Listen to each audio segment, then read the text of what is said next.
Good morning and welcome to the City Council meeting. Before Mayor Parker calls the meeting to order, we ask that you please silence all electronic devices. City Council meetings are conducted for the official business of the City Council and to receive input from residents.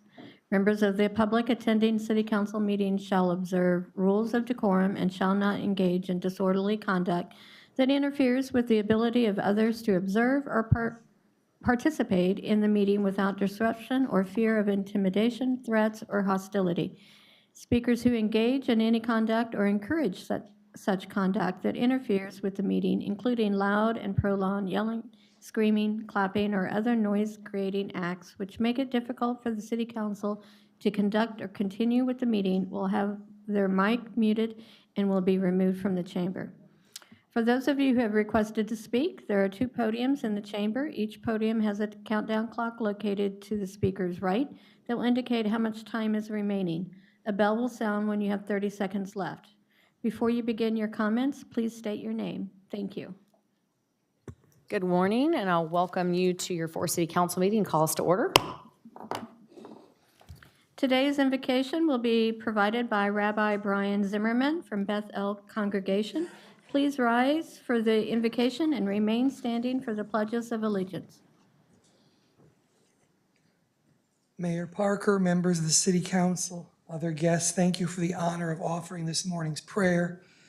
We find ourselves, God, at a time of great challenge. The pressures and opportunities in this rapidly growing city provide a window for great leadership, and yet the challenge of holding a cohesive community together within so many different voices. I have only lived in Fort Worth for 8 years, but I have been impressed that this city represents so clearly both the opportunity and the challenge of America. We are home to so many diverse religions and cultures. Our Fort Worth strength has been in our peaceful and respectful coexistence. And yet we know all around us in this country are forces that seek to capitalize on our divisions. There is for sure great power to be gained in anger and the tools of otherness and division, if only we are willing to check our conscience at the door. My prayer for all of us is the prayer that I offer my congregation each week, that we can learn to stand up for the issues we believe in so passionately, but that we can fight for kindness with justice, justice with kindness, to create a city that is accepting of differences. In this challenging time of leadership, we ask God's blessing upon you. And I think of the almost 1,800-year-old Jewish teaching from Shimon the Righteous. Al shlosha devarim ha'olam omed, al ha'torah, v'al ha'avodah, v'al gemilut chasadim. The world is upheld only by law, by sacred work, and by deeds of loving kindness. May each of us lead with hearts and minds, hands and souls, guided by law, committed to the holy work of sacred service to this city, and may we do it always filled with deeds and hearts full of loving kindness. Amen.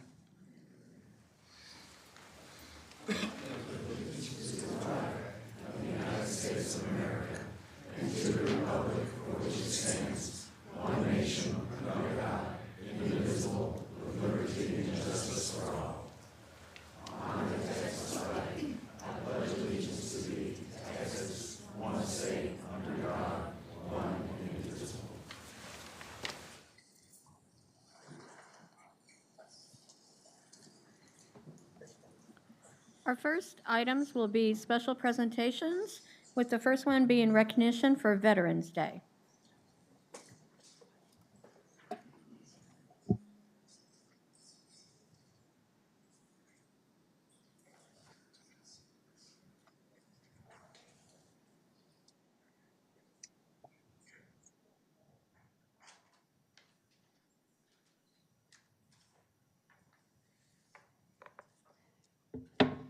Good morning, Council, and to those in attendance. I also would love to invite Councilmember Elizabeth Beck and Charlie Larsdor to join me as our veterans on the City Council. As we all know, the importance of Veterans Day, which just happened this last November 11th. Veterans Day is all about dedicating ourselves in honoring military veterans of the U.S. Armed Forces. And the city of Fort Worth wishes to recognize its elected officials and employees who have proudly served our country. Representatives from Tarrant County Veterans Council are here today. If they don't mind coming behind me and standing. Really, I wanted today not just to be about our veterans, but also to them as these amazing public servants in our community who show up every single year. Really, it takes all year to plan what a wonderful Veterans Day parade we have annually. I'll give them a chance to speak, but before I do so, I'm going to read this very important proclamation. Whereas veterans throughout the decades have sacrificed time and lives to preserve the freedoms and democracy of this nation, to include more than 100,000 veterans from Fort Worth and the surrounding communities, representing all branches of the U.S. Armed Forces from all wars and military conflicts.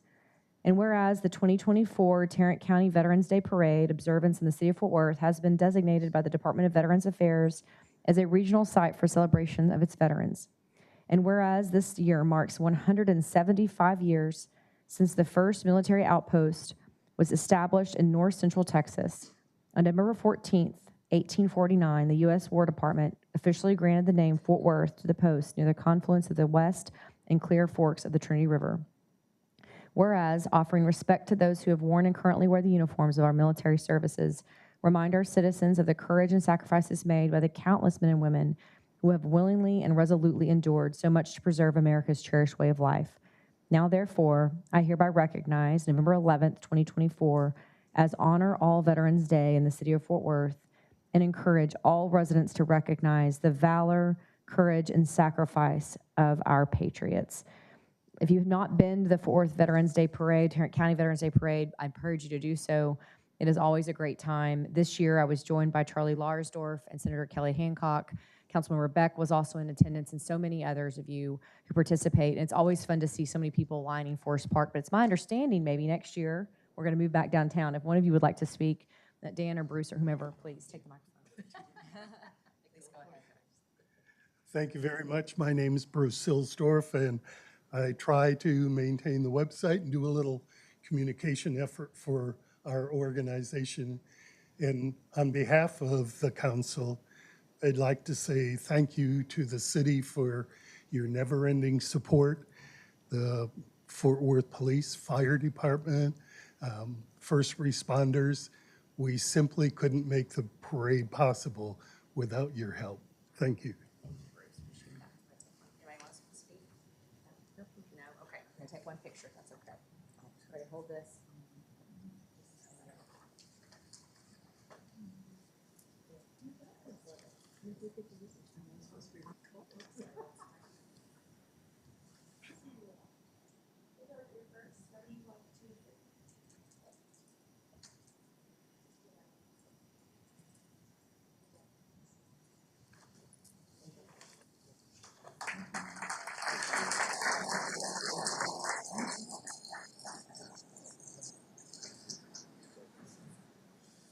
Thank you, sir.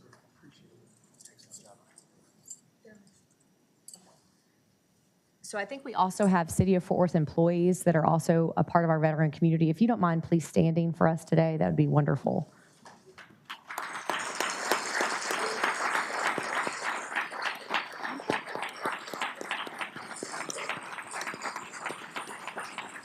You want to say anything, please? Good morning, everyone. My name is Joaquin Castillo. I'm the Veteran Affairs Officer for the City of Fort Worth. I'm excited being here to hand out these military pins for your hard work for the City of Fort Worth and for serving this great nation of ours. Thank you.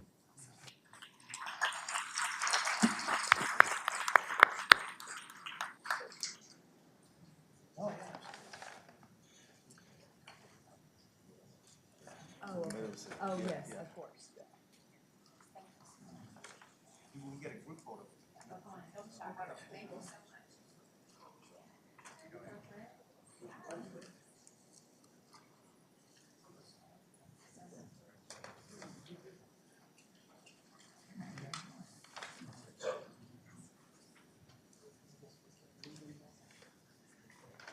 I ran out of pens here.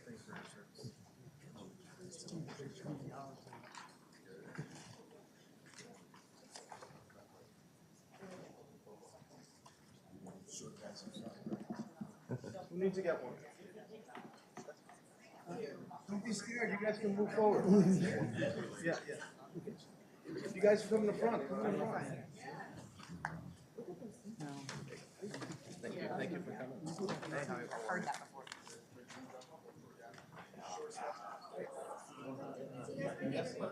Everybody has to be friendly.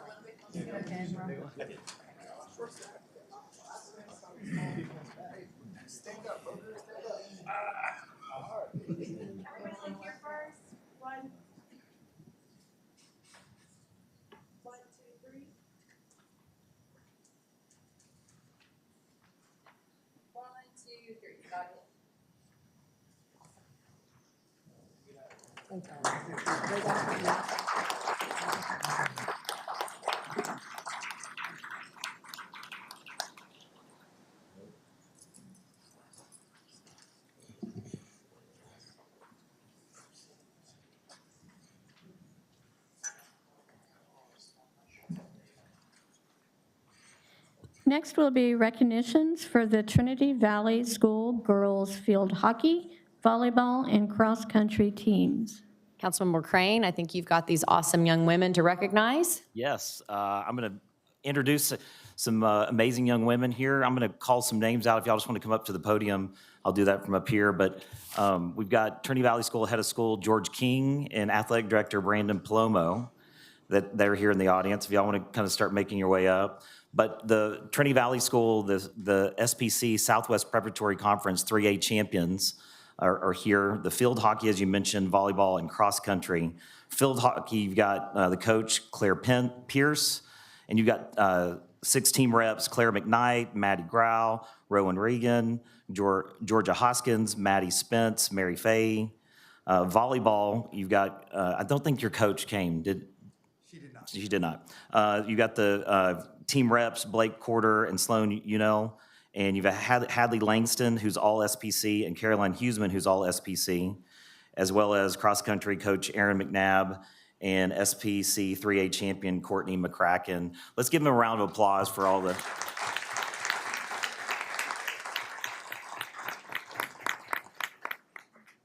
some plaques. I know we have individual recognition. Girls volleyball, who wants it?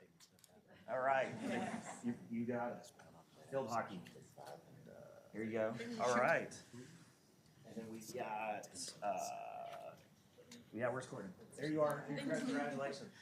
Who wants to speak as we recognize this? Do I want to take this? Please. Hi, my name is Georgia Hoskins, and I'm a senior at Trinity Valley this year, and I've been playing on varsity for 4 years. And I just want to congratulate all of the teams, but specifically the field hockey team, because we put a lot of hard work into this season, and we went into the tournament not being the #1 seed. So to come out on top is truly amazing. So Awesome. Congratulations.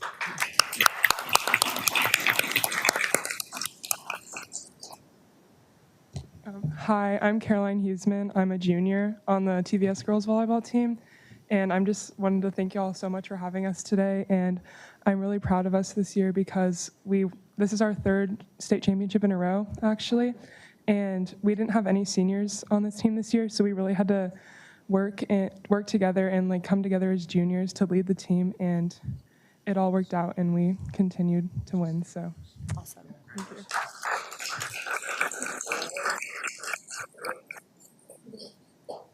Hi, my name is Courtney McCracken, and again, I want to thank you for having us all here today. So, I'm actually the first girls champion for cross country from Trinity Valley, so Awesome. it's a pretty special thing to be a part of. Thank you.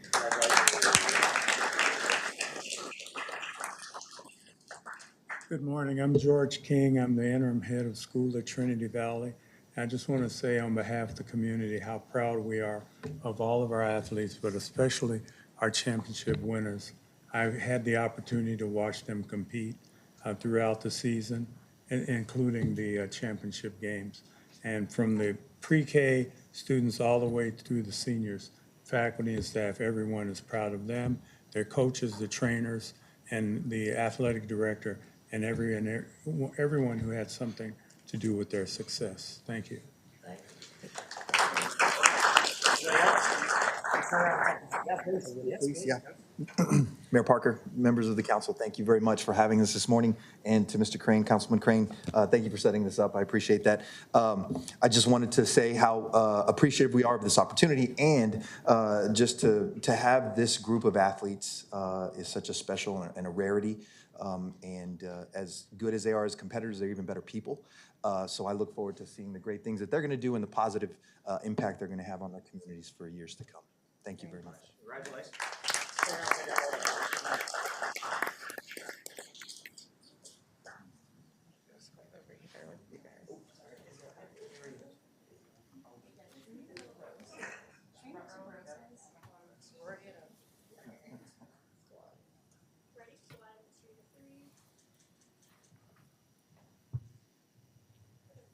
Congratulations. Congratulations. Good to see you.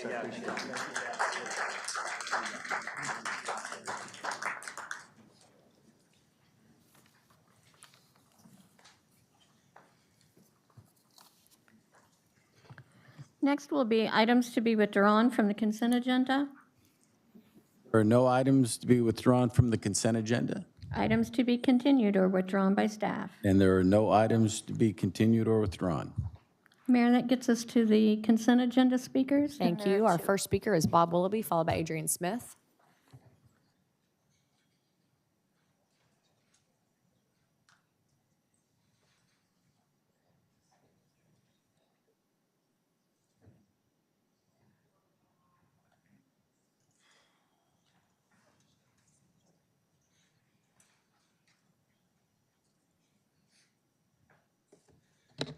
What I'm putting on the screen is what you used to see on, the only reason you're seeing this is because I put it on there. They don't.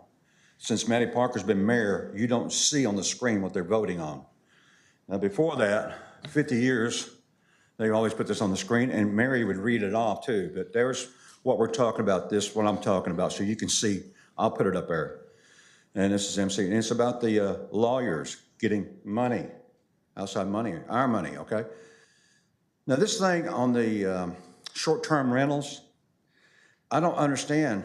I don't know much about it at all, one side or the other, anything. I do know one thing. The only reasons you have lawyers and you don't have the people, the residents making decisions, because you have a mayor that doesn't go out and meet and talk to the people, or council members that don't go out and meet with the people. All this is done more the way of a dictatorship would do it. They use lawyers and they don't talk to the citizens. And that's why we're down to 95% not voting. They don't want people to know what's going on in our city. This should be settled not with the lawyers or courts. This should be settled with the people of Fort Worth. In 1927, Fort Worth became a home rule city. And it's just like the House of Representatives, if you watched the election, and they had the red and the blue up there, half and half. Bob, is there anything pertaining to this particular MNC It that is, you're it concerned is, about? it Let's get is. to the Now, point. see, this Thank is you. censorship now. She's not gonna connect the dots. That's censorship. And that's Sustained. that never Bob. happened with Betsy Price. Bob, Only in thank you. 3 years you've been here on Thank this you to for happen. coming. I know how much you love me. It's great to see you this morning. Our next speaker is Adrian Smith. Okay, thank you. That's the last of our consent agenda speakers, council. Got a motion and a second, council. Please vote.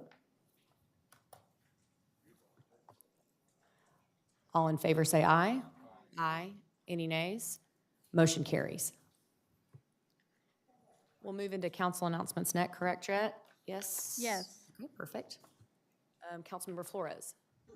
Thank you, Mayor. I have one announcement. I'm inviting everyone to the Turkey Bingo that's going to be held at the North Tri-Ethnic Community Center on Friday, November 22nd at 6 p.m.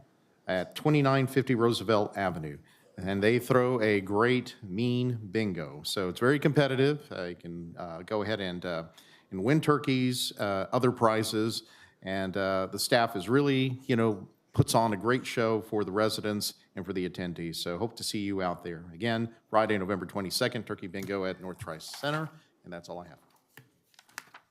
Councilor Williams. Yeah, I've been doing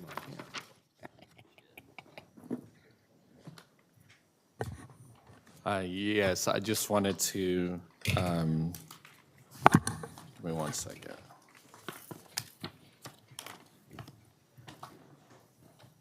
I just wanted to give a shout out to Four Sister Cities. They had a busy and productive week last week, not only with their mayor's dinner, but also we got the chance to receive and welcome 2 delegations, one from our General Consul of Indonesia, whose office is in Houston, and also from our friends from Babani, Eswatini.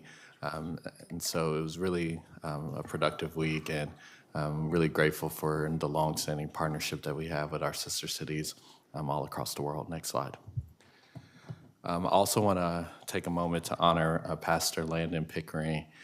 He is a pastor in District 6, and he and the Trademark Church family celebrated Pastor's Appreciation in October.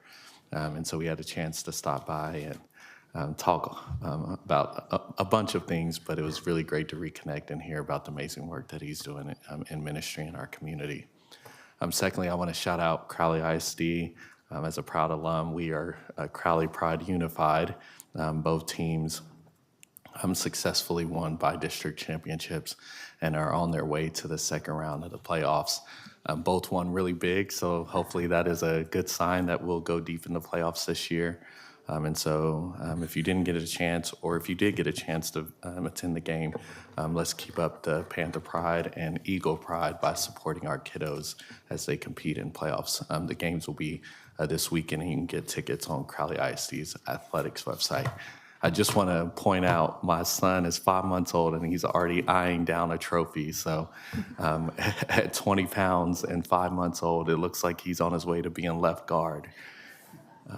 Next slide. I think that's it, but just one last note. I want to take a point of privilege for, since Thanksgiving is right around the corner, anyone who is looking to volunteer and to help folks who may not have a guaranteed holiday meal, please visit the Ternary Food Bank. Also, if you know of anyone who is looking for food, we have a mega mobile distribution this week at the AT&T Stadium, and there's partner agencies all across the 13 counties that the food bank serves that can provide food. So please continue to not only celebrate one another in community, but also lend a thankful hand to others who are in need this Thanksgiving season. Thank you, Mayor. Thank you, Jared. I'm not sure who else has a presentation yet. Is I that? believe that's it. Okay, thank you. We have no speakers on the non-consent items other than zoning, so our next item is CP-328. Thank you. Who's going to, thank you, go ahead. Thank you, Mayor. I'm going to make 2 motions, one so that we can vote on the actual item. So my first motion is to suspend the council rules of procedures, section 5.2.1, to waive the second reading of the council proposal to allow it to be acted upon at this meeting. Motion and a second, council. Please vote. I think we're frozen on the screen here. Here we go. I think it's working. We can't, or I guess mine is, maybe no one else's is. Oh. So all in favor, say aye. Aye. Any nays? Motion carries. Thank you. The mayor's. I'm still frozen. It's just me, apparently. Apologies. Go ahead. I guess we could move to CP. Oh, let me make the second motion, Mayor. Go ahead. I move to approve CP-328. Motion and a second. Any other discussion, council? If not, please vote. Assuming if y'all can't, I can't vote. So all in favor say aye. Aye. Any nays? Motion carries. Next will be CP-329. Councilmember Williams, is this one yours? Awesome. Thank you, Mayor. I have 2 motions as well. I make a motion to suspend Council Rules of Procedure, Section 5.2.1, to waive the second reading of this council proposal to allow it to be acted upon at this meeting. Motion and a second. Any other discussion, council? If not, please vote. We're struggling up here, sorry. Wow. I know, right? Gotta do it Motion carries.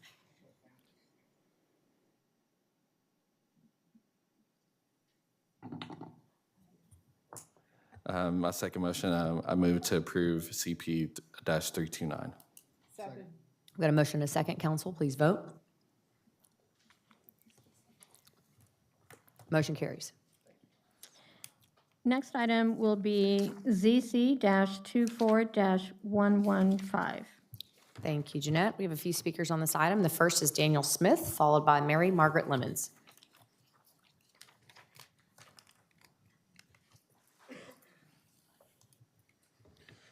Is there an associated PowerPoint we could pull up?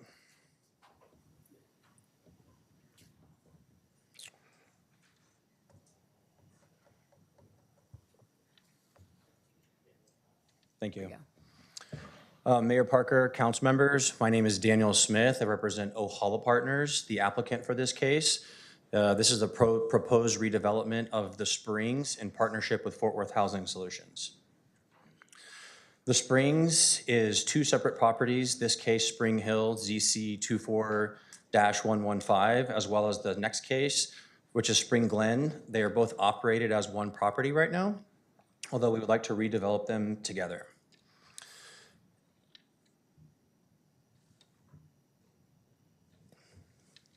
The Springs is built in the early 1960s. They are approximately 65 years old. They are 430 units. They are nearing the end of their useful life. It's Class C multifamily, 15 acres, and we would like to redevelop them in 3 separate phases, as shown on the map here.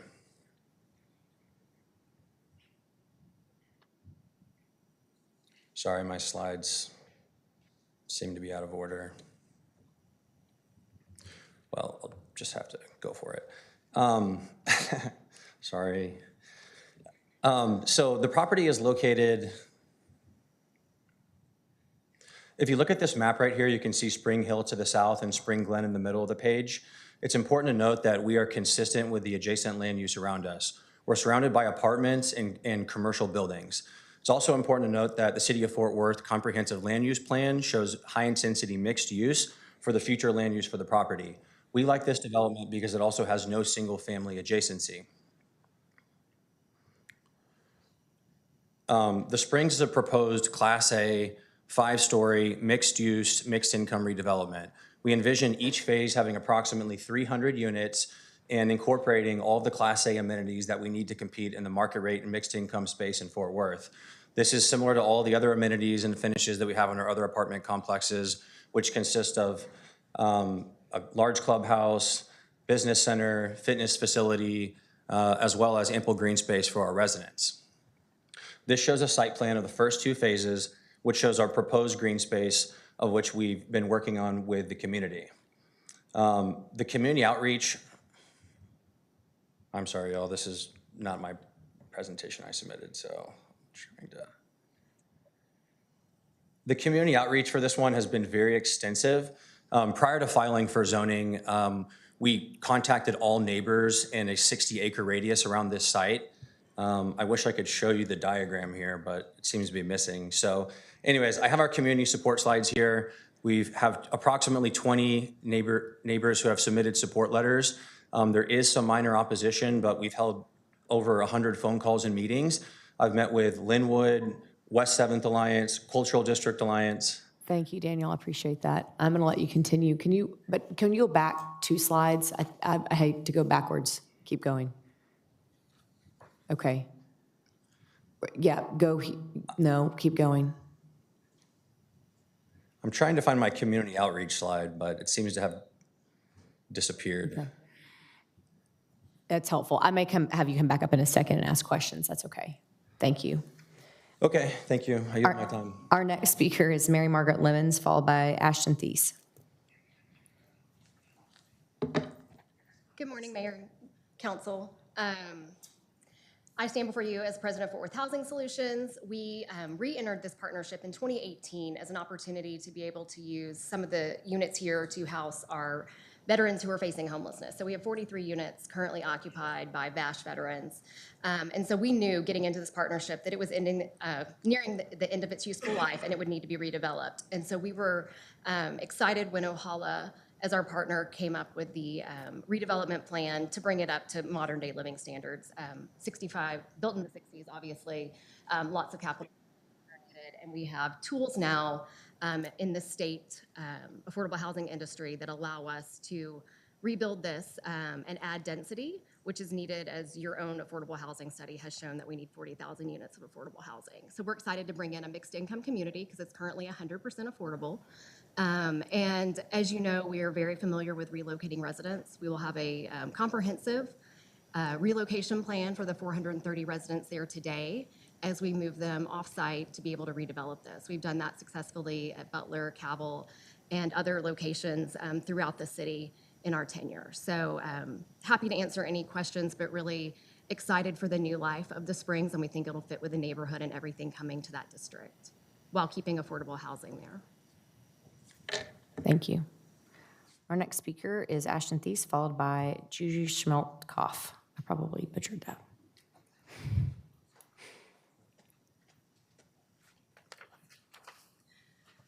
Good morning. My name is Ashton Tice. I am a local business owner and property owner here in Fort Worth. I own a property that is directly adjacent to Spring Hill and have owned the property since 2021. In that time, I've experienced a whole host of challenges and issues with owning that site. This started as mostly a nuisance, with having issues with complaints from code compliance, with rubbish and other things being on the property, of which has created a cycle of then having to report to Fort Worth PD. Both code compliance and Fort Worth PD have been excellent to work with in that capacity. As of recently, though, the situation has escalated for me personally. There was a neighbor that was directly across the street, gave me a phone call and said that there was a individual that was on my property that was making, quote, terroristic threats, saying that he was going to stab him and burn his children. So with that, I have had to employ private security measures and additional liability insurance, which is costing me around $7,000 a year just to hold this property where it is. That to say, from a personal interest standpoint, I'm very much in support of a project that is going to bring in great redevelopment, great housing solutions across the board for this, and I think will be a great impact on the general area. Thank you, Ashton. Thank you. Judy will be followed by Chris Adkins, and Judy is going to say her last name so that I will not butcher it next time. How about that? My name is Judy Schmeltkopf. Okay. I work at Dean Jacobson Financial Services, located at 3112 West 4th Street in Fort Worth, which is directly next to the proposed development. My husband owns Dean Jacobson Financial Services. It's a wealth management firm, along with two other partners. And our company has been in business since 1967 and at this current location since 1980. The current Springs properties are very old and at the end of their useful life, as was mentioned. We would like to see them replaced by an updated development. I currently will not walk to my car alone in the evenings when I'm leaving the office due to feeling unsafe. The added lighting and parking control that the new facility is planning will alleviate some of these safety concerns. We are excited about the development in the area, and we are supportive of the Springs being developed into Class A mixed-use housing over time. We've had extensive dialogue with Ohala partners throughout this case, including touring one of their other properties with them. We hope the Fort Worth City Council will support this rezoning. Thank you, Judy. Our next speaker is Chris Adkins. Chris will be followed by Houston Simmons. Good morning. My name is Chris Adkins, and I also work at 3112 West 4th Street here in Fort Worth. I'm one of the advisors at Dean Jacobson Financial. We're a financial services business directly next door to Spring Hill. As Judy mentioned, we've been in this location for over 40 years, and I've been with the firm for the last 6 of those. In that time, it's been clear to me that the Springs buildings and infrastructure have declined rapidly and are in need of redevelopment.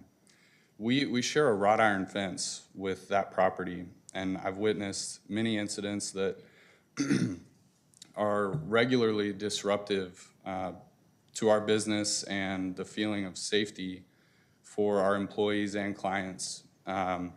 Some examples of this include furniture being thrown from second-floor apartments, open drug use, people using the bathroom outdoors and in full view of our building. They've been, I I believe residents have bent the wrought iron fence that I mentioned to create an opening to pass through our property into a convenience store nearby, and then just constant litter that blows onto our property as well as others in the area. Myself and each of the partners at the firm are excited about the growth and development that we've seen in recent years in that area in general.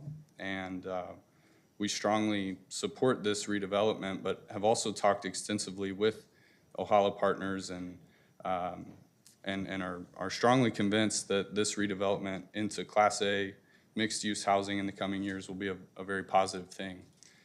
So I appreciate all of your time, and I hope that you'll consider our comments and support this rezoning.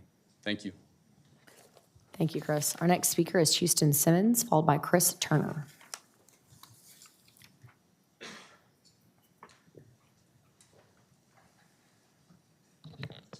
Hello, my name is Houston Simmons. Thanks for having me. I am a resident of the Monticello Crestline area. I office at 111 Bolin, which is very close to these proposed projects. And I recently was in front of City Council with a proposed car wash development on a site we're under contract on White Settlement. I drive by this several times a day. Anybody can see driving by, it doesn't really fit the neighborhood. There's a lot of people, a lot of developers putting in a lot of investment in this part of town. And just driving by, you can sense this is very stale. It's built in 1962. It's time for a refresh. However, it's a complicated issue, of course, because people are living there. And what really appealed to me about the project the first time I spoke with Daniel, so I've spoken to Daniel several times. I watched the whole zoning presentation. And what appealed to me about this project was their unique ability to relocate these residents in a really gentle, careful way. And there's not many groups out there that can do it the way that they have proposed and the track record that they have. And beyond that, their partnership with Fort Worth Housing, whose record speaks for itself, I think should really compel you to consider this redevelopment project because it needs to happen. Anybody driving by can tell it needs to happen. All the developers and neighbors, I think, are generally in support. They're the right group to do it because of their expansive, portfolio of housing that will be great relocation candidates for these residents. And then Fort Worth Housing's track record in this community, I think should really, compel you to support this project. And so I'm very much in support of it. Thank you. Thank you, Houston. Our next speaker is Chris Turner, followed by Janine Lund.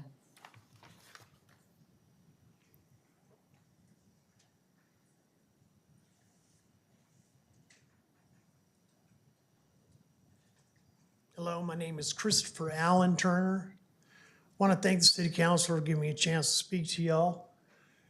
I want to thank Mr. Flores and also Ms. Beck for helping me out last week when I was here. I voted for you, Maddie. I want you to keep this a conservative bastion. I'm a proud Christian and a proud citizen of this great city. I live in Spring Glen. I don't want that monstrosity. I don't want that. Okay, I want a neighborhood. We blend in. I don't know about, I'm not speaking so much of Spring Hill. I know it's an older, I'm 62 years old. Am I condemned? You gonna condemn me? No, you won't. Okay? These are your residents here. In my property, Spring Glen, we're tight-knit. Nobody's come to us. Nobody has come to us and said, how do you feel about it? I found out by a flyer that a resident put up telling me about this. I've lived there for 8 years. It's a wonderful place. I don't have any riffraff, prostitution, drug use. I haven't had any of that. Haven't seen it. Okay? Now, maybe I'm blind. I'm not. But everything we need, and I remember elderly, disabled, people mentally challenged, people like me that are low income, fixed income, and we want to have a good, safe place to live. And I believe my community, Spring Glen, is safe. Okay? We have ladies walking their dogs at night around here. Okay? You say you're not feeling safe, but has anybody been raped or murdered here? No. No.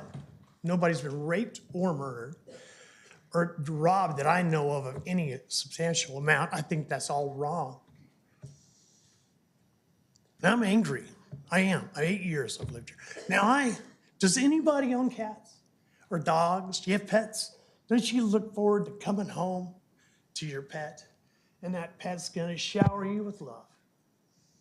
Okay, I adopted 2 cats. I'm a dog man, but I adopted 2 cats. My name is Christopher Allen Turner. It's my initials, so why not? I love those cats. In fact, the one I have to take to a hospital today because I'm worried it's gonna die. Okay? They adopted them off my back balcony, which is a balcony that's shared by 4 neighbors, has stairwell down the parking lot. I live in the 2nd floor. So that my cats have access to the apartment, and I know they're coming in or going out because I have a sliding glass door. Okay? Thank you, Mr. Turner. No, please, give me just a few more seconds. I can't. I have to go through the speakers. I Well, really do appreciate you coming. Thank you, Mr. Turner. Thank you, Mr. Our next speaker is Janine Lund, followed by Eva Bonilla.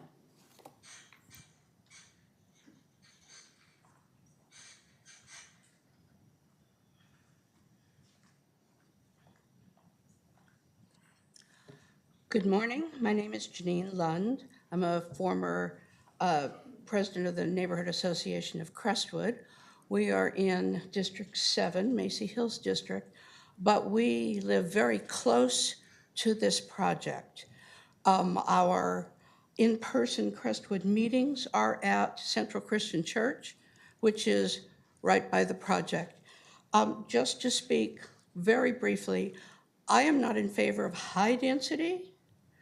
Medium density, maybe. I believe we need a traffic study.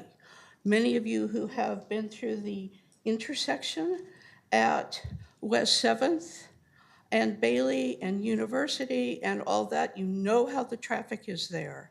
So I'm concerned that our traffic is not taken into account by this project. So at this point, I am opposed, but thank you for your time. Thank you, Ms. Lund. Our next speaker is Eva Bonilla, followed by Peter Mosley.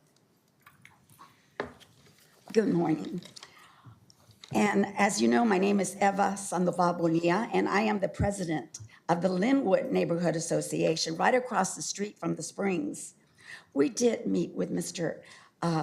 Daniel Smith, but at the time, it was before he had decided to go MU2. The staff asked him to go MU2. He was going to do planned development. So we're a walkable community, and we helped build it to make it walkable, thanks to AARP's grant of Better Blocks and the participation of the stakeholders, which included our neighbors, our city staff, our councilwoman, and businesses.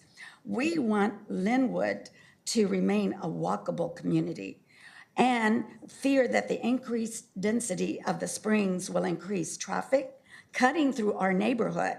Our neighborhood sustainability as a walkable community is threatened by the increased density and traffic that the development brings. We as a neighborhood oppose the development unless it has a planned development PD attached to their MU2 with the following 5 requests. We need a site plan so that the surrounding neighbors are not threatened as we are today. As a matter of fact, council, you should encourage city staff to always demand a site plan when it is a mixed-use development next to neighborhoods. Limit the height to more than 5. That's number 2, limit the height to more than 5 stories, to not more than 5 stories.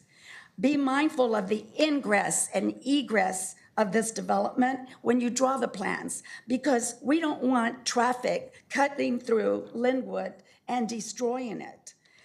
We want you to discourage street parking. We have 5 apartment complexes in our neighborhood, and we have a challenge with parking because there is street parking. They do not park in the parking garages. Have a children's area for your tenants to have a place for children to play.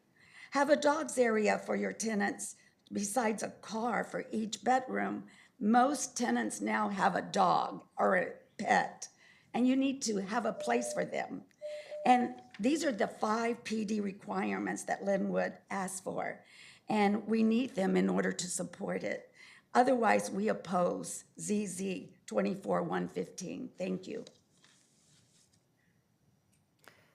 Our next speaker is Peter Mosley, followed by Adrian Smith, who I don't think is here, followed by Margaret DeMoss.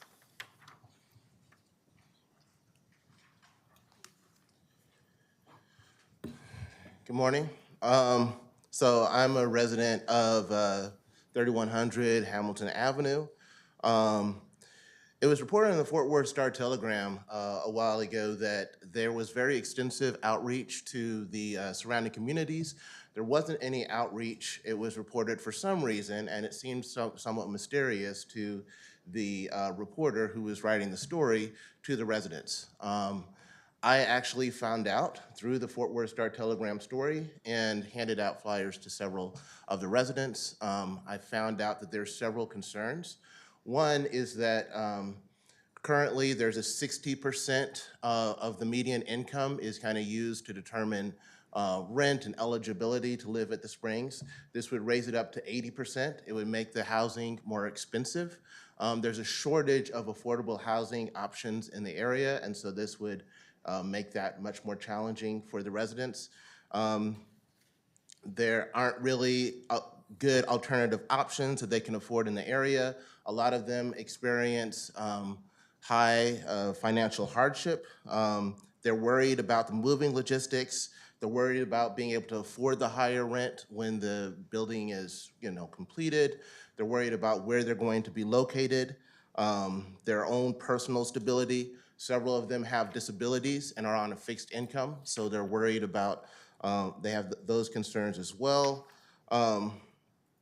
And I think there's also, the concerns that other people have talked about as far as, traffic and so on in the area. But fundamentally, I think one of the unfortunate things is that a lot of the residents haven't really been given a voice. The Springs did send out a meeting, I guess, that they're having, or they're giving some dinner to some residents this evening. They've never done that before, where they may or may not announce that they're about to be evicted from their homes. And one of the things is that there hasn't really been forthcoming information about where these residents are going to be placed. And there is considerable worry among the residents who have been informed that they may be evicted from their homes as to where they're going to be placed, especially since part of the argument for redevelopment seems to be attacking the residents, honestly, and wanting them out of the area, with the mentions of crime and so on that you've already heard, which I haven't heard in nearly the extent that has been presented today. So those are my concerns, just kind of representing some of the residents. Thank you, Peter. Our next speaker is Margaret DeMoss.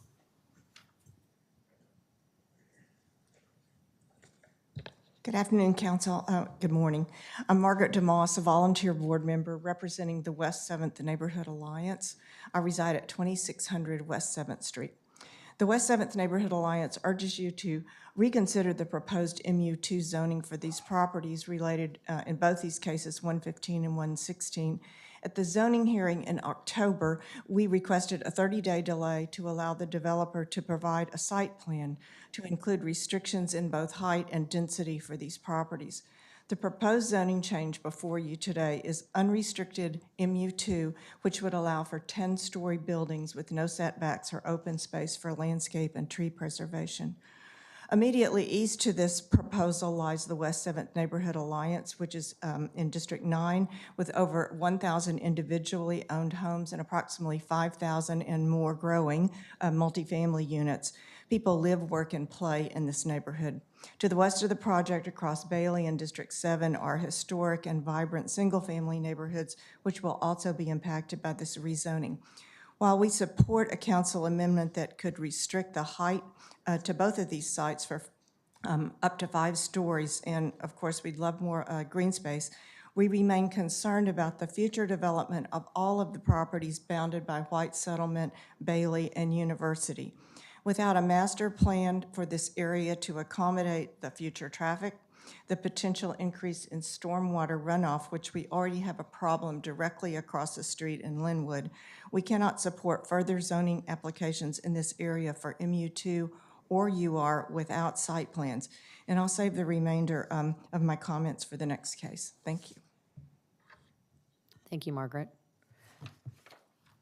That's the conclusion of our speakers on this zoning item. Councilmember Hill. Sorry, Councilmember Beck. Well, they're both, well, they're mislabeled, right? Yeah. They both says, just to be clear, they both say 9. Is that correct? Yeah. Okay. Okay. Go ahead. Floor is yours. If we could, do you want me to make a motion on this one, or can we hear all of the public? If you would like to do that, I'm happy to do all speakers at once. I think that's probably. It'll be fine. That's okay with everyone out there, just so. I'm getting no elbow from Leanne, so I think that's okay. Okay.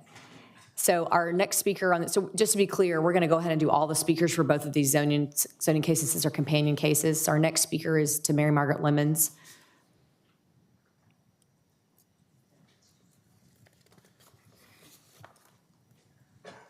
Good morning again. I'll use my time here to just talk about relocation because I think that that's something that needs to be addressed. Because of our involvement in the case, because it's a public-private partnership, the Uniform Relocation Act will come into effect, which means we will have to provide not only assistance in the form of monetary reimbursement for the residents, but also relocation counseling and help getting people to where they need to go. And so this is a long process. And one of the reasons we haven't done direct outreach to the residents yet is we're years away from actually moving anyone. And we don't want to cause alarm because some of the people that are living there today won't even be there at the time that this takes place. We don't plan on anything even hitting the property as far as relocation until 2026. And it'll be a phased approach as it will be a phased redevelopment. So we have a relocation plan that we will issue. That'll be a written plan and be able to have small group meetings with the residents to explain it and make sure that everybody understands the process and what they're entitled to. And the other great thing, and I think one of the speakers mentioned it, is Fort Worth Housing Solutions owns 10,000 units within this community, and Ohala has their own portfolio, and they're both growing. And so we have units that are coming online over the next couple of years that will be great options at affordable rents for these residents to move into. So we're excited to be able to offer them new housing options while the Springs is being redeveloped. We don't have a final affordability structure for the project. I know that was another issue that was raised. And so depending on the redevelopment plan that is actually approved, we'll be able to set the affordability rates to ensure that we're providing the maximum level of affordability that we can. At a minimum, it'll be 51% affordable at 80% or less of the area median income. Thank you. Thank you. Our next speaker is Ashton, followed by Judy, followed by Chris Adkins.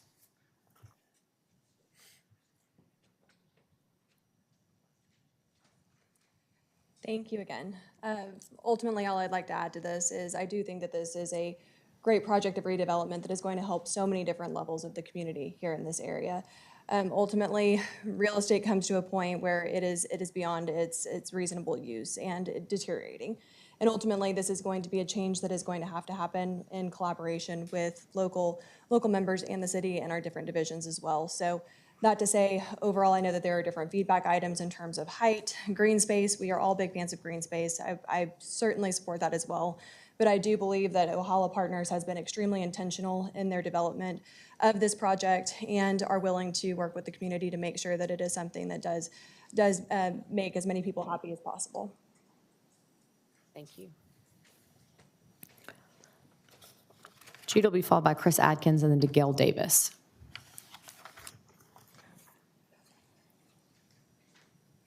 I tend to agree with that, with Ashton on what she was talking about. This property is going to need to be redeveloped at some point. It's in poor repair, and I don't know the exact numbers of the units currently to what the number that we're going to, but I don't believe that it's going to greatly impact the traffic in the area, in my opinion. But anyway, I really support this, revitalizing this area of the city. Thank you, Judy. Chris Adkins, followed by Gail Davis. Okay. Gail Davis, followed by Eva Bonilla. Is Gail here? Oh, hi, Gail. Chris is yielding his time.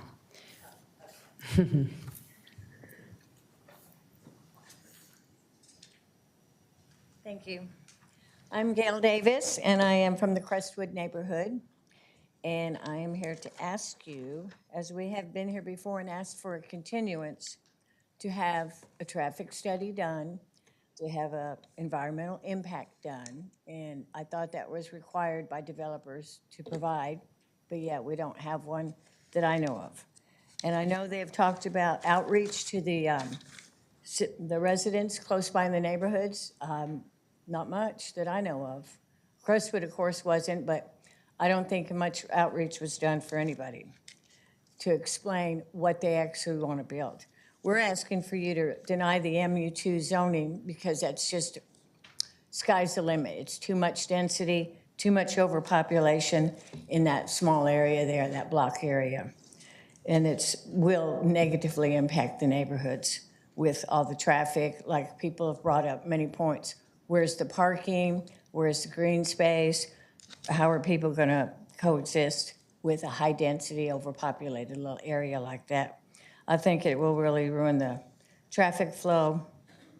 The Springs, both of them, are low-income housing. So those people are going to be displaced. I don't understand. I know the city always wants to have low-income housing, and that's that. But that's going to be taken away with high density, a very obtrusive building that takes away the sunlight from the neighborhoods, I believe. What I wanted to ask for was for your denial of the MU2 zoning. I know they've talked about having something more accommodating, but I think that, I don't know, there's no site plan, there's no guarantees. And apartments themselves, complexes, we all know do have a shelf life of maybe 20 years. How is this going to be in 10 to 20 years? Who's going to manage it? Who's going to develop it? How's it going to be when it starts to deteriorate? It's just going to be the same thing over again. But this is way too much population in one small area, and it's just a negative impact on our close-knit areas of houses. That's all I have. Thank you. Thank you, Ms. Davis. Our next speaker is Eva Bonilla, followed by Margaret DeMoss. My name is Eva Sandoval Bonilla, and I am president of the Linwood Neighborhood Association. When I grew up in Linwood, the Springs were an elegant complex. My medical doctor lived there. And now that it's low income, nobody's taking care of it. City of Fort Worth isn't taking care of it. It's in disrepair, and it became to that under the management of Fort Worth housing or whatever. And crime happens on a weekly basis. What's going to ensure that it's not going to happen again in the future? When we had the ice Mageddon, my neighborhood was out of electricity for a couple of days, but the Springs were out for a week. So we gathered food and we gathered blankets and we helped these people. Lots of us know them like I do. They walk right by my house to their jobs, at Angelo's, at Subway, at the Dollar Tree, at Target. And we've gotten to know them. They don't know anything's happening, and I'm not going to tell them. We still need the MU2 to have a plan development, and that number one is a site plan in the plan development, and the number two is to limit the height to less than 5 stories or 5 stories, and 3, be mindful of the ingress and egress into Linwood. We don't want to be destroyed by all the increased traffic. And 4, have a children's area. You say this is for low income, children come with that. Have a dog area for your tenants, number 5. And besides a car for each bedroom, of course, there will be a pet. And so make sure they don't park on the street, because that's what's happening to Linwood. We have the 5 apartments, street parking. We have no way to get in and out if it wasn't for the four-way stop sign that we negotiated when they did a PD with Gray Star. And after the 5 PD requirements, Linwood may support them, but right now we oppose this. Thank you.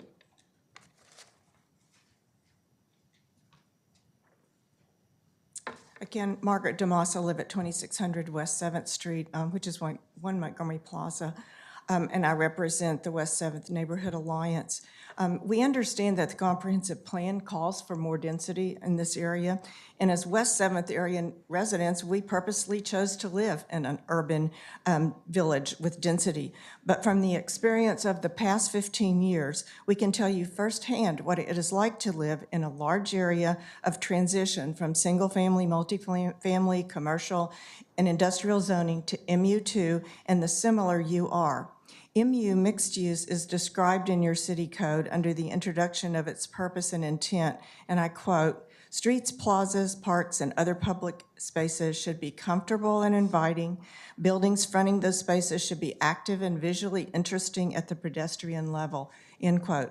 Instead, what we have in the West 7th area, which is basically all MU2, we've experienced unfettered development with narrow sidewalks, street trees dying for lack of space, tiny strips of landscaping, houses and cars flooded, no pocket parks, unlimited number of bars, so much density the city was forced to make half the streets one way in order to control the traffic, and importantly, double the number of police officers, creating the highest number of officers per block in any area of the city. There was no coordinated effort to plan within the area for our, quote, pedestrian-friendly neighborhood. And what you have before you today are 2 properties in a triangle that is very similar to the West 7th neighborhood area, University Bailey and White Settlement Triangle. You have a variety of zoning there and multiple owners. We ask that you direct staff to require site plan for any future developments in this area. Thank you. And this is on behalf of the board of the West 7th Neighborhood Alliance. Thank you, Margaret. Councilmember Beck, that's the conclusion of our speakers on both of these zoning cases. Okay, if y'all will bear with me, I've got several questions, and I just want to make sure that we're addressing everything that we heard today. First up, can I get Mary Margaret or Daniel Smith, probably both of you, in this one? So can you explain to me and everybody else the difference between Class C and Class A apartments or living? Yes, ma'am. Class A apartments are typically characterized as newer buildings that were built within the last 10 years. Class C is typically something that's 30 years or older that may not be in the best shape. So is it essentially just the age of the apartments, or is it amenities and I think it's a finishes? combination of age, amenities, and existing condition of the property. Okay. And then in your slides, do you have a slide that has the location as it relates to the rest of the neighborhood? Okay, there we go. And can you actually go back to the previous note?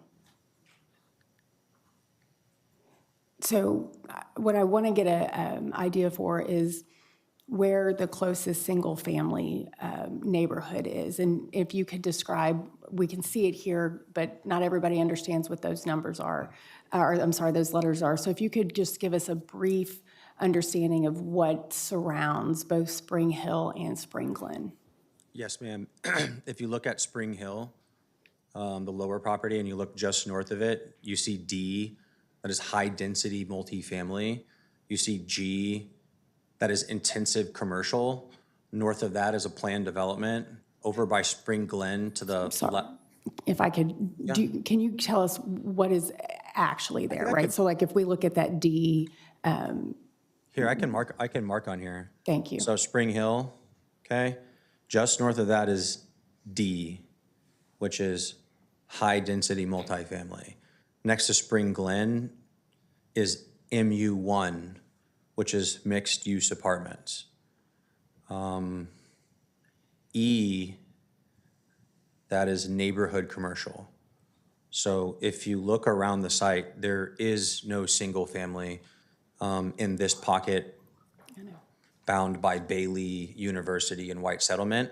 The closest single family is A5, which is a higher density single family, call it I don't know, several blocks west of us. Okay. Do you know what is in that? It's marked PD between the A5 and Spring Hill. Do you know what? Do you know what is actually there on the ground? PD 458 or 430? 430. Yes, ma'am. 430. This is all light office space. Okay. And that it's owned by a gentleman who has submitted a support letter for this case. And do you happen to know how many stories? Those are all 1 or 2 story buildings. Okay, great.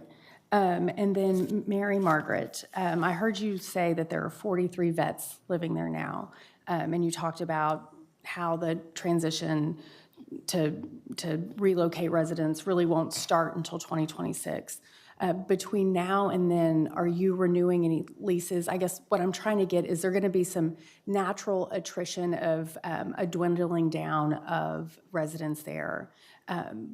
So that's the first question I have. Yes, so Ohala and Fort Worth Housing have discussed offering shorter lease terms basically in 2025, so they would naturally attrit and wouldn't have to break a lease.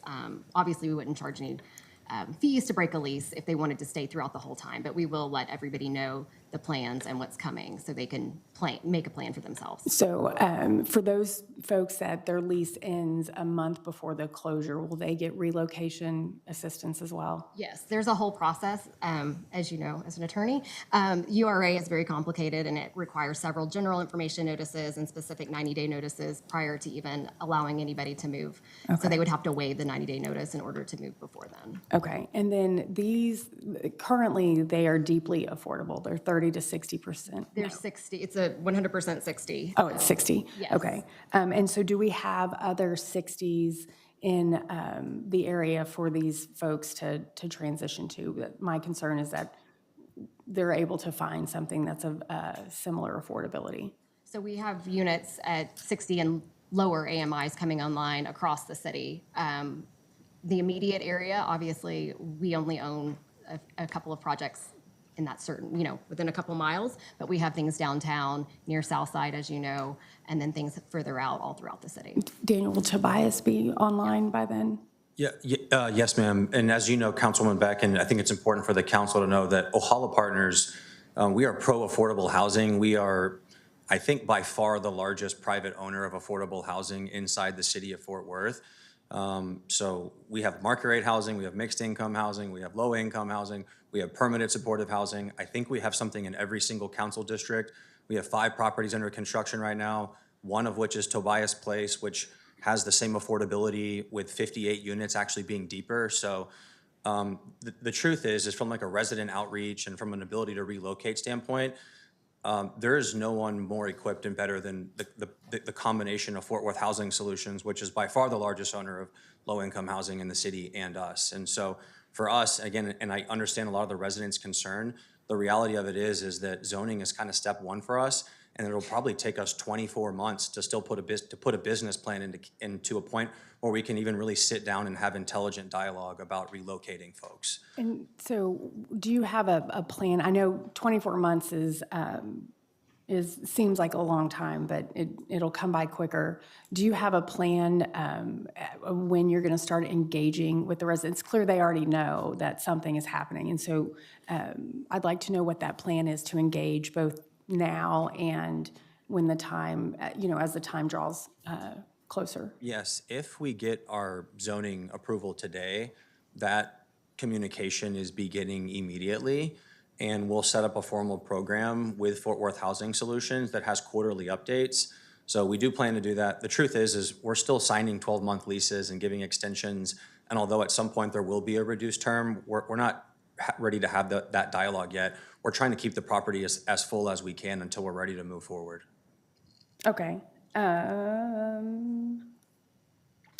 I want to talk about the mix of units there, because one of the concerns we've heard from the neighborhood is that we want to make sure that there's appropriate amenities at this apartment complex for the residents there. And so the two things that I heard were a playground and a dog park. And so I want to speak to those specifically. One, I guess, what is the mix of units that you plan on having there? Can you give us the approximate? Are you talking about bedroom size? Yes, ma'am. Yeah, we plan to have a balanced mix of 1, 2, and 3 bedroom units here across each phase. It's not going to be heavily skewed towards one segment or the other. It will be similar to what is there now. In terms of green space, we have been working with several different neighbors and neighborhood associations around us. And so it's challenging because there's lots of different kind of constituents in the pocket that want very different things. There's single-family folks in Linwood and Monticello that might want different things than the commercial neighbors that are immediately adjoining us. And so, you know, we had provided several different kind of good neighbor agreements to different folks, trying to balance that in between kind of maximum setbacks, you know, public green space, dog parks, things like that. The truth is that our original design that we had set forth has the maximum setbacks for green space on the perimeter all the way around. So under MU2, the minimum is 0, which is, I think, is the reason why there's a lot of frustration in some of this pocket, is because a lot of developers have actually built 2 lot lines, whereas we have proposed and are willing to honor 20-foot setbacks on major right-of-way adjacency. Our original site plan also has a dog park. In terms of agreeing to a playground, that's just something that, you know, we need to work through in design. Well, do you anticipate, I guess the reason why I was asking for the mix of units is, do you anticipate there being a large number of families there? Or like, is a playground the most appropriate amenity for this particular site?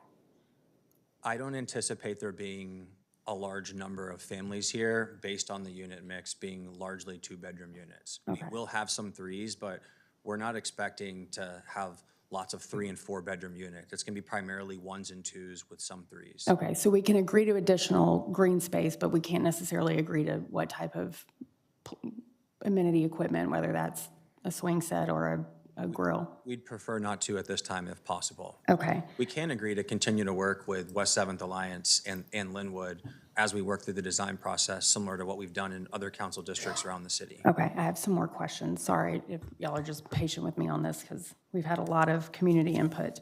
I want to talk about the good neighbor agreement, and are any of those inked yet? No, ma'am, they weren't inked. I received an initial round of comments, and I thought addressed all of those comments, and then there were additional comments and asked beyond that. And so we kind of got to a point where it was more than just green space. It was our resident amenities. It was playgrounds, dog parks, courtyard sizes, unit sizes. And, you know, we always do our best to kind of find middle ground and restrict ourselves to keep people happy because they don't know us and don't trust us.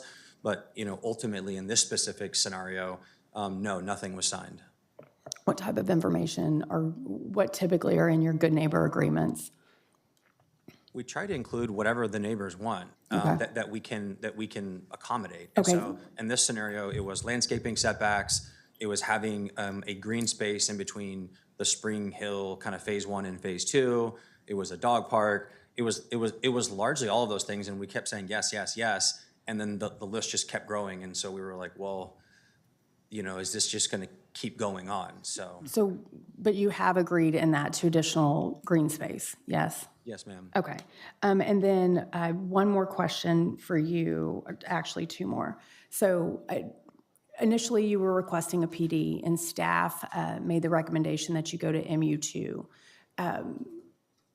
Did the density or site plan change at all based on that MU2, or was it the same, just a different? Yeah, so the truth is that we had designed this and had planned into going into a planned development D, high-density multifamily with no commercial or mixed-use component to it. We're in the multifamily business. We don't like retail or commercial, although after speaking with city staff and learning what the comprehensive land use plan says, they actually advise us to not go to go in with MU2, which is what the comprehensive land use plan says, and then they also advise us to not go in with APD. And so after I'd had initial meetings with several different folks in the community stating that I was gonna go in with the PD, I went back and made everyone aware of the change based on the guidance of City of Fort Worth zoning staff. And no, there was no real issues to my knowledge, other than requesting additional green space, playgrounds, and some other things. The site plan hasn't materially changed.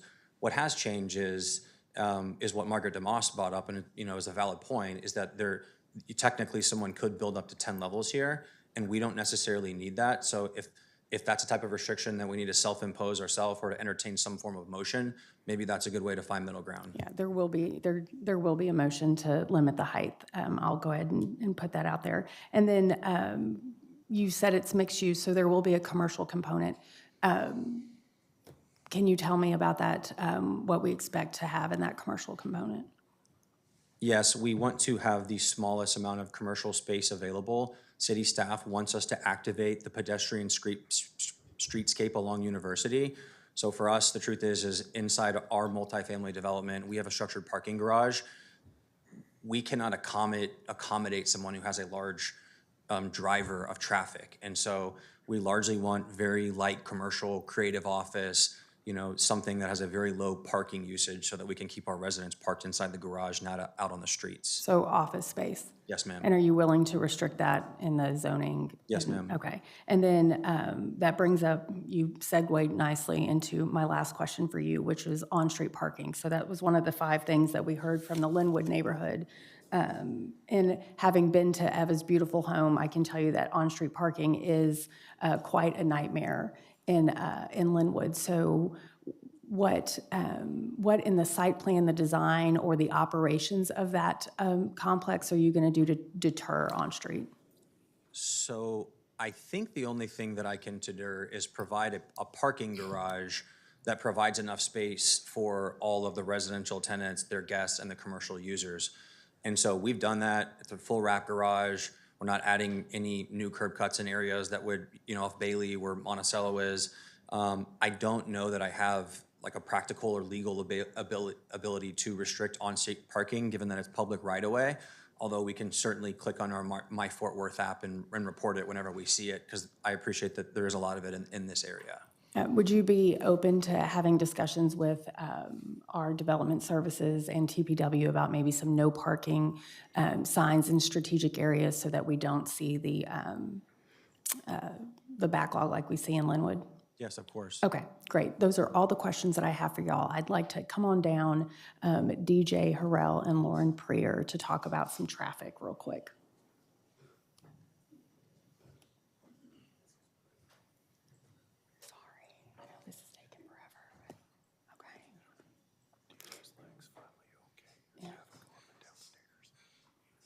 Oh, I didn't think about that. Poor DJ. I'm sorry, DJ. I forgot that you're recovering from an injury. Okay, so one of the to address what we just discussed about the no parking signs. Are those relatively easy for us to install, and can they be installed at the request of either the developer or the council person to do, or does that take a TPW engineer? I would say our parking services department needs to look at the situation and recommend a solution. I would say it's important to note that this site is currently undergoing a traffic impact analysis. We're just not at that stage yet through the development services process. So in that review, we'll be reviewing parking, circulation improvements, and any sort of mitigation measures needed, possibly like a no parking sign. Okay. And do we know when that will be complete? That's typically done, after the zoning process. So when we get into the platting and, the site planning process, that's typically going to be required by staff. Okay. And so ingress, egress is something that the neighborhood, how can we address that in the site plan? Or will the traffic study address that specifically? And what triggers would cause the site plan to change based on any bottlenecks with ingress, egress? So, it's typically during the TIA and the traffic study, they'll be looking at not just on-site, but off-site impacts of the development. So that'll include the ingress, egress. And so if staff finds that it's deficient, or it's, let's say the drives are too closely aligned, or they're not aligned with proper intersections, staff then will require the development to go back and rethink the circulation of the site. What I'd like to see is some very thoughtful, and Daniel, this is to you as well, some very thoughtful discussion around the site plan when you get the traffic impact analysis done as to how we can help prevent some of that cut-through traffic that we've heard the neighborhood have some concerns with. If we know, if we can look and see if we can model how to maybe prevent some of that so we don't see the cut through. And then lastly, for Lauren Prier, we are currently going through moving a million. And so to what extent is the West 7th area larger than just this triangle going to be examined in that particular effort? Yeah, so I thank you for the opportunity to plug Moving a Million. Essentially, Moving a Million will bring together all of our Fort Worth transportation plans into a unified vision with a focus on West 7th. I don't have those boundaries, but again, we're looking citywide. And really, this is about how we move across all modes of transportation in our city and how we move 1 million people through all transportation modes. So we're currently in the open house phase, gathering input from citizens.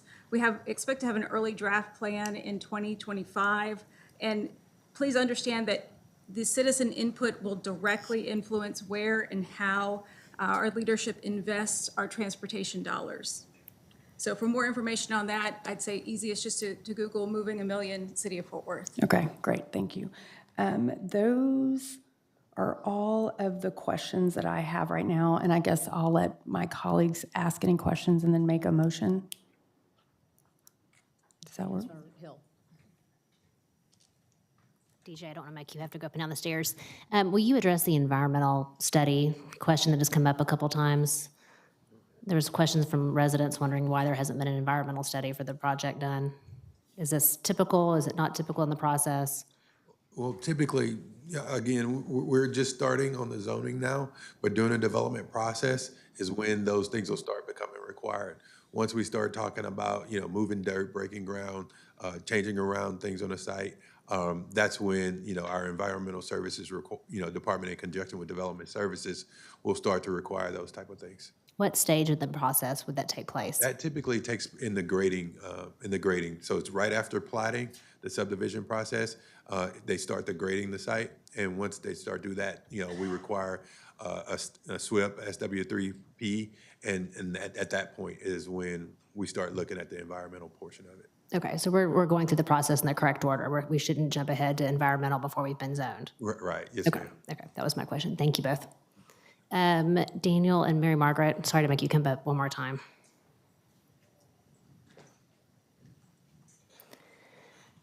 First of all, Daniel, you have gone above and beyond, to my knowledge, of reaching out to the neighborhoods. Could you go to your slide where you talk about community outreach? I just want to look at the different neighborhoods you've visited with, especially in District 7, that you didn't have to. I think my slide vanished, which is why I was scrambling earlier. Is that it? Good. No, I actually have a community outreach slide. It just, You passed it twice, I think. That was it, yeah. Is that it? no, I have a map that shows everyone that we reached out to within a 65-acre radius all the way around us prior to even filing for zoning. So we sent notices and door knocked literally on almost 70 acres of properties, talked with everyone before we did all this. And then also prior to filing, we met with 5 different neighborhood associations, some of which I noted aren't not only not in our council district, but also like 3 miles away. And so I'm disappointed that there is one neighborhood association against us, but I'm also excited the fact that we ran a very large public outreach campaign, proactively went and talked with everyone that we could. And the truth is it's largely overwhelming support given the quantity of meetings that we had with the different folks in this area. And going back to the, I guess, the map of the area, it's surrounded pretty much by commercial, some planned development. I know it's not your most favorite thing to talk about. Will you talk about the Class A office space and the restaurant and retail that you're looking at putting into that complex?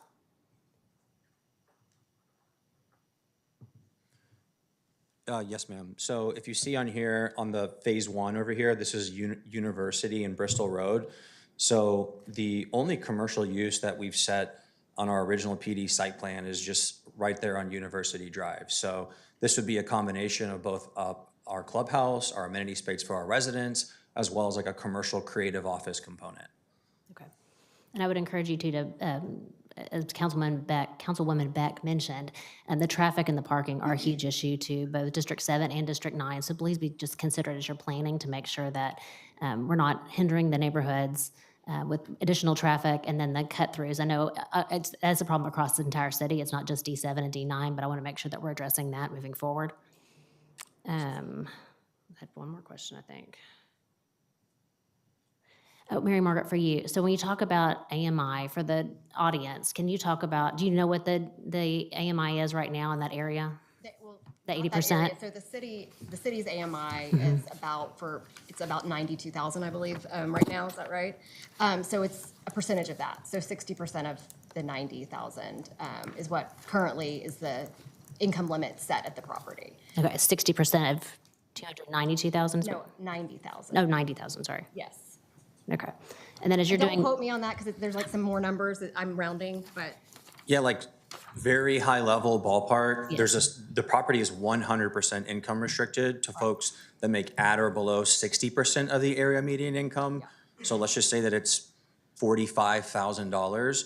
And then the proposed affordability is at the 80% AMI level. So that doesn't, and so what that means, largely is that's, people that make maybe 70,000. That being said, just because you have an 80% AMI income threshold doesn't mean that there's not people that earn less than 80% AMI. And so here, again, if approved, at some point, we would have to go through a relocation plan, move folks to other places, to our other properties, assist however we can, and then offer those residents the opportunity to come back if they want to. We understand from a practical standpoint, it's moving multiple times over several years. It may not be feasible for everyone, but that is something that we are planning on proposing to mitigate the impact on our residents' lives. And so just to note, they get to move wherever they want. We don't move them just to our properties. They can move anywhere. They get the relocation assistance regardless of where they choose to move. And then the second thing is we will ask for deeper affordability in the affordable side of the project. So 80 is the cap, but we can restrict by contract units at a lesser amount of the AMI. So we could have units set aside at 60, 50, 40, and 30. And we have projects like that across the city with Ohala as our partner. And so we haven't figured out what that looks like because we don't have final cost for the project. And so it all has to work on, with the financing. Okay. So during your pro forma process, do you have any idea what market rate will be for the apartments? Yes, ma'am. The market rate units, we need to get around $2,500 rents here. So maybe the average is closer to 2,000, but the truth is this is the best piece of real estate that we own. We purchased it a very long time ago. We've been waiting 10 years for this hearing, and we want to build something very nice as it's a reflection on Ohala Partners as a developer, as well as Fort Worth Housing Solutions, who is the fee simple landowner and will be for the next ever. So. And we will require vouchers to be accepted at this property as we do on all the properties in our portfolio. So housing choice vouchers will be accepted at the property as long as we're in ownership. Okay. Well, I will say, I know this is a known problematic property to the commercial owners and landlords and business owners that surround it. I think what you're proposing is a huge improvement, and as long as you're respectful of the neighborhood's request, and we keep it at no higher than 5 stories, this is a huge improvement to the neighborhood. Gina, Councilmember Larsdorf, and Flores, did y'all have anything? Go ahead, Gina. Yeah. Thank you so much. And my questions go to Daniel and Mary Margaret, probably just statements. Daniel, I think you deleted your slide because I did see one that had Eva's name on there. So all that moving around, I know I saw that. What I wanted to share with you all is I think about people when I think about what you're trying to do. The project, I'll leave that up to the experts, and I know that staff will be working with you. But we've come a long way in relocation since the days of Ripley Arnold was demolished. And I can tell people, Eva remembers this, and you, Judy, does too, Margaret as well. When you look at what happened with Ripley Arnold, we had people who were hastily relocated.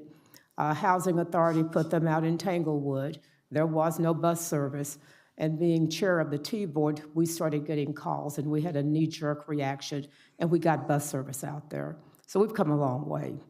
I want to speak to relocation, because I can tell you from my experience when they came to Stop 6, Mary Margaret's staff, they knew exactly where every resident was.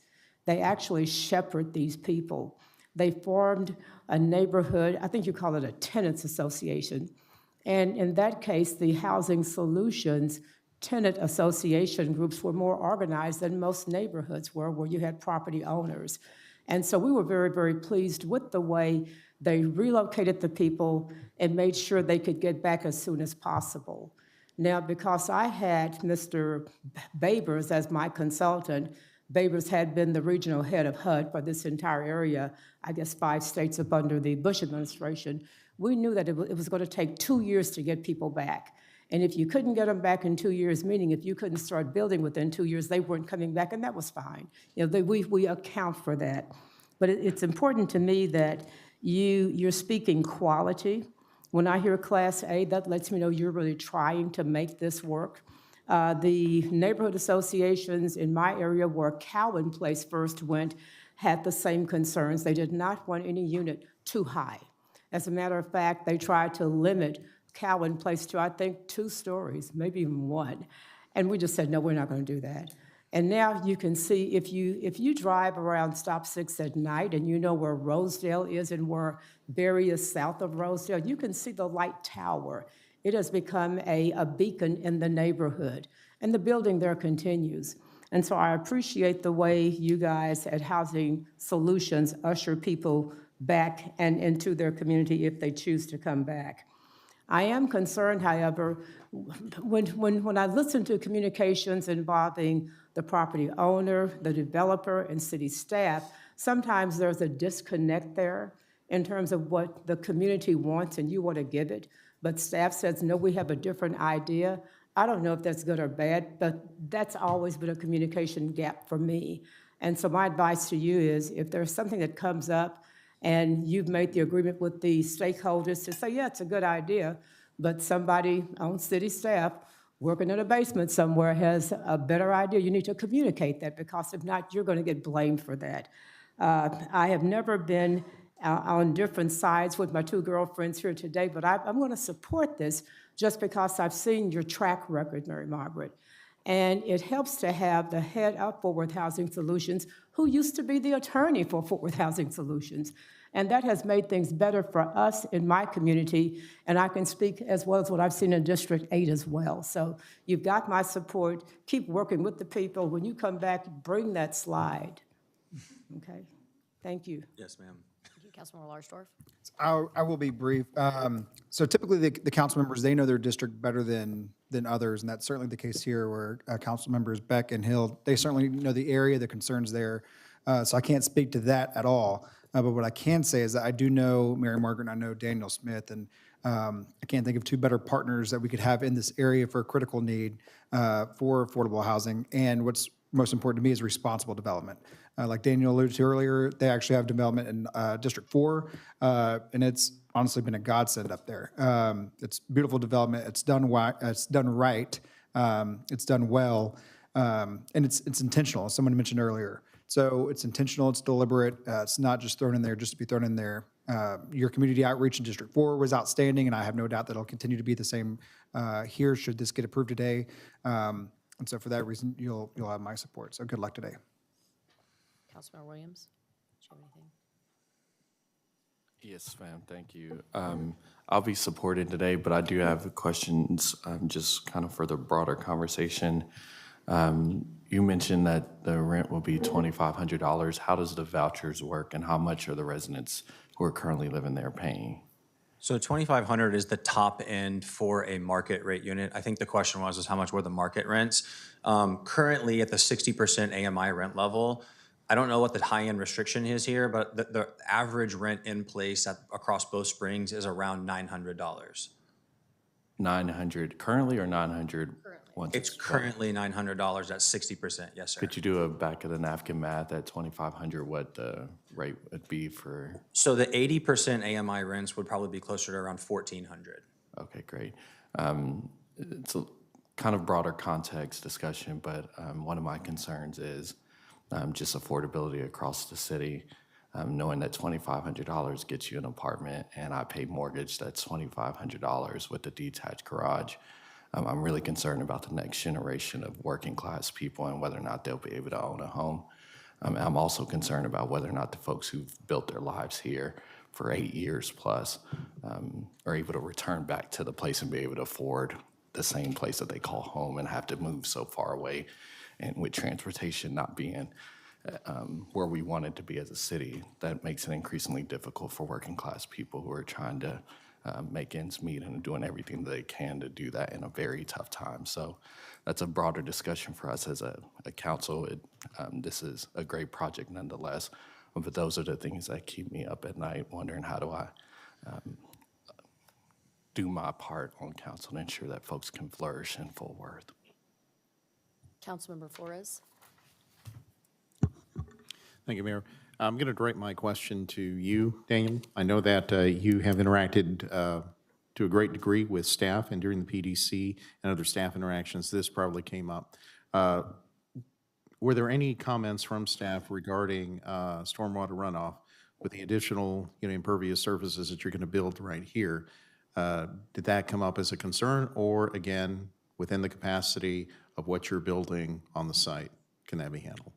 Yes, excuse me. Yes, it absolutely came up. It is a concern, and we're going to have to ultimately build a very large, oversized detention vault under this garage. The infrastructure in this area, much like the properties, is very old, and unfortunately, the burden to fix the infrastructure is going to be on us in order to accommodate all the runoff and make sure that there's no downstream flooding impacts to our property or any of our neighbors. And that's what I wanted you to articulate so everyone can hear that you are taking steps to address that matter. Thank you. Yes, sir. Thank you. I think that's the conclusion of our speakers. I'll also be oh, sorry. Go ahead, Michael. No question, really, just a comment. I will agree. I lived in the Spring Apartments during my law school years almost 30 years ago. I think it had ended its useful life at that point, especially apartment 203 that might have been occupied at that time. So I'll be supporting this motion. Thank you, Michael. I'll be supporting Councilmember Beck and Councilmember Hill also. They're kind of adjacent properties. I just wanted to maybe speak to our neighbors that took the time to advocate on behalf of their neighborhoods for a minute. You've got two really great council members that are budding this area. These are hard decisions as a growing city. And I've also gotten to work with Daniel and the Ohala team for years now. You're very fortunate that you have a developer that really will listen to neighbors. And I think today has been a good exercise of that. They have held the property well alongside 4,000 Solutions. At a global standpoint, this is happening all over the city. You've got really tough decisions to make. And I think Margaret's comments around density were very wise. You're living through when it's not well planned. I think we've learned a lot of lessons, Margaret, and we're moving through that slowly to kind of unpeel where we made mistakes. I appreciated Daniel's comments from the question that Councilmember Flores asked related to stormwater. Especially in the Linwood neighborhood. Y'all are living through that now. I think we're really moving the right direction to put the infrastructure on the city side where it should be for stormwater specifically, but hindsight's 20/20, right? But I just want to ensure that to our neighbors that came today and maybe aren't fully supportive of this project, please stay engaged. I think that in the end, you'll be proud of what is developed here, and we will still protect neighborhoods. But we're the fastest growing city in the country, and you also have a balance of private property rights. And I think in this situation, you've got the right council representation that's been very diligent and thoughtful. You've got great representation by city staff, and you have a developer who will continue to walk the walk. They've done it all over the city to work alongside neighbors to make sure they can be as proud as possible about this development. So I just want to say thank you for taking the time to, not just today, but the hours of phone calls and conversations I know that each of you have had on this development, not to mention the many others that as you watch diligently in D9 and D7 about what's happening across your communities. So with that, I'm going to let Councilmember Beck, she's going to make one motion and we're going to actually vote twice on these council items. Can you hear me now? Okay. I am going to approve this with the restriction of 5 stories for height, and that the commercial uses be restricted to office use only.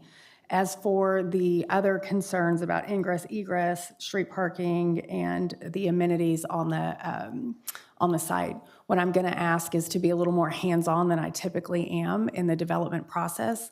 So one, I'd like you to send me a copy of the good neighbor letters that you've sent out and any responses that you've received from the neighborhood so that I can take a look at those and make sure that y'all are upholding your end of the bargain when it comes to what we're comfortable with. I'm going to push you to have as much green space as possible. That is a large number of units going into that area. It's an urban area, and so we want to make sure that it does contain what the residents need to live there and enjoy their life. So that absolutely goes with green space. I would like that the good neighbor letter to also formally document the 20-foot setbacks, that the maximum setbacks. In fact, can I, in my motion, include the maximum 20-foot setbacks? Okay. So we'll just, I guess, instead of that, we'll just formalize that in the motion today. All right. So with that being said, here's the motion. I move to approve ZC 24-115 and ZC 24-116 as amended to PD/MU2 plan development for all uses in MU2 high-intensity mixed use with a maximum building height of 5 stories and non-residential uses limited to office. Site plan is waived, but a 20-foot maximum setback is required as part of that. Okay. Perfect.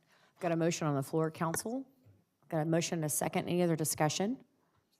Okay. We're going to vote first on ZC 24-115. Please vote. Motion carries. Now next, we're going to vote on ZC 24-116. I can entertain a motion. She need to read it again?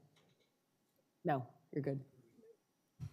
Move to approve as stated for ZC 24-115. Thank you. Got a motion? Motion and a second. Please vote.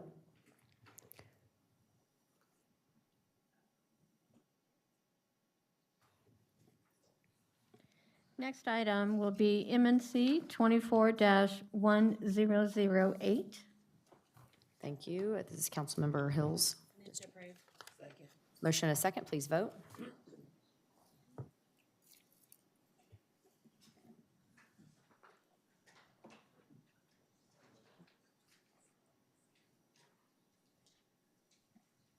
Motion carries. Next item is MNC 24-1022. Second, please vote.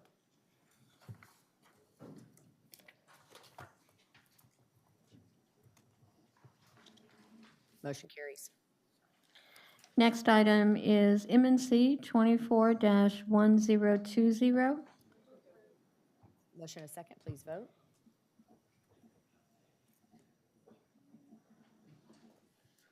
Motion carries. Next item is MNC 24-1018.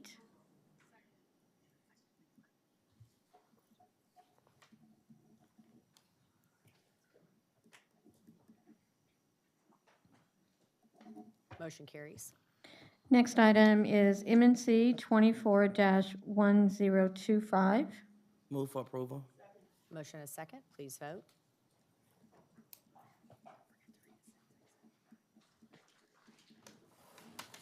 Motion carries. Mayor, that concludes all of the action items. Thank you, Jeanette. Council, this meeting is adjourned.